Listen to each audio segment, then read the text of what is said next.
कि MP police constable भर्ती परीक्षा 2023 जिसमें पुलिस मुख्यालय की चयन शाखा के वेरिफिकेशन में बड़ी गड़बड़ी पाई गई। बता दें कि 6,448 उम्मीदवारों का चयन हुआ था और अब तक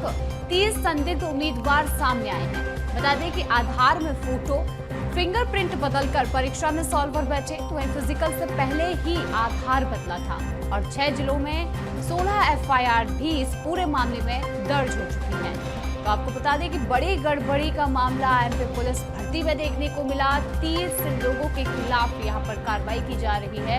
और ऐसे 30 लोग जो कि अपना आधार में फोटो और नाम बदलकर सॉल्वर बनकर परीक्षा देने के लिए बैठे थे। फिलहाल अगर देखें तो आगे कार्रवाई इसमें लगातार की जा रही है। 6,448 उम्मीदवारों का इसमें चयन हुआ था। 30 संदिग्ध उम्मीदवार जो है वो सामने आ चुके हैं। मैं आपको अब इस खबर पर अधिक जानकारी के लिए हमारे साथ सहयोगी मनोज राठौर जुड़ चुके हैं। Manoj ji, MP police constable भर्ती परीक्षा 2023 में बड़ी गड़बड़ी का मामला सामने आया है। क्या कुछ पूरी जांच में अभी तक यहां पर सामने आ चुका है? जी बिल्कुल, जिस तरीके से इस फर्जीवाड़े को या फिर जो भी परीक्षाएं होती है उसके फर्जीवाड़ों को रोकने के लिए व्यापम के नाम के साथ कई व्यवस्थाओं को बदलने का दावा किया गया था, लेकिन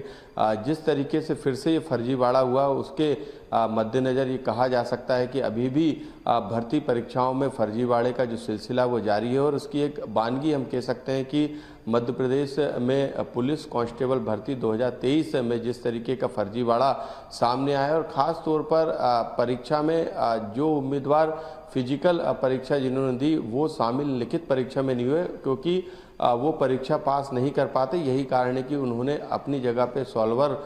को बैठाया और ये खुलासा तकनीकी जांच के आधार पर हुआ क्योंकि 2023 की भर्ती प्रक्रिया यानी परीक्षा, फिजिकल और नियुक्ति पत्र तक जो है उन उम्मीदवारों को दिए जा चुके 6,448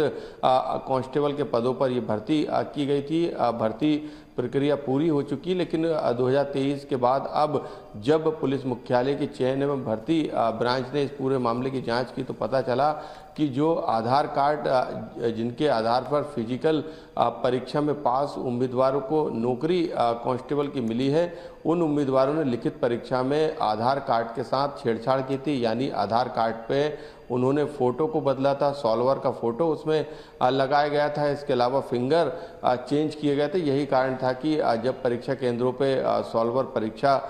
देने गए तो उन्हें वहां पर चेकिंग के दौरान नहीं पकड़ा जा सका, लेकिन अब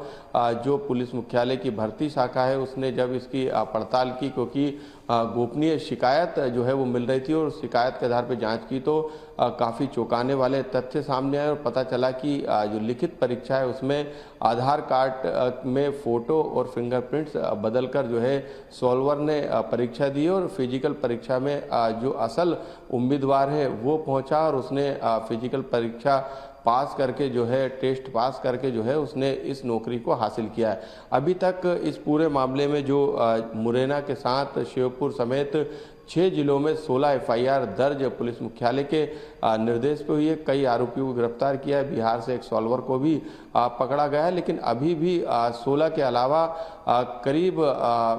15 ऐसे मामले हैं जिसमें इस तरीके का फर्जीवाड़े के जरिए जो है आरक्षक की परीक्षा पास करके नौकरी हासिल की गई है। उन मामलों में भी जांच चल रही है। जैसे जैसे तकनीकी साक्ष्य सामने आ रहा है वैसे वैसे कई बड़े खुलासे भी इस पूरे मामले में हो रहा है। हालांकि ये कहा नहीं जा सकता है कि ये पूरी भर्ती परीक्षा ही फर्जीवाड़े का शिकार हुई है, लेकिन जो संदिग्ध स्थितियां जो अभी पुलिस को इनपुट के तौर पर मिली, पुलिस मुख्यालय को मिली, उस आधार पे इस पूरे फर्जीवाड़े का खुलासा हुआ है और इस पूरे मामले में अभी एफआईआर का दौर चल रहा है, जांच का दौर लगातार जारी है। लेकिन इस भर्ती परीक्षा के खुलासे के बाद, इस फर्जीवाड़े के खुलासे के बाद अब सवाल जो है फिर से भर्ती प्रक्रिया कराने वाली एजेंसी पे उठने लगा है, उस सिस्टम पे उठने लगा है कि आखिरकार उस दौरान जबकि इतना व्यापम सबसे बड़ा घोटाला हुआ जिसको लेकर सरकार से लेकर प्रशासनिक व्यवस्था की किरकिरी हुई, उसके बाद भी यदि ये फर्जीवाड़ा नहीं रुक रहा तो यह अपने आप में शासन प्रशासन के सामने, सिस्टम के सामने सबसे बड़ी चुनौती है कि इस तरीके के फर्जीवाड़े के सामने आने के बाद व्यापम की सीबीआई जांच हुई,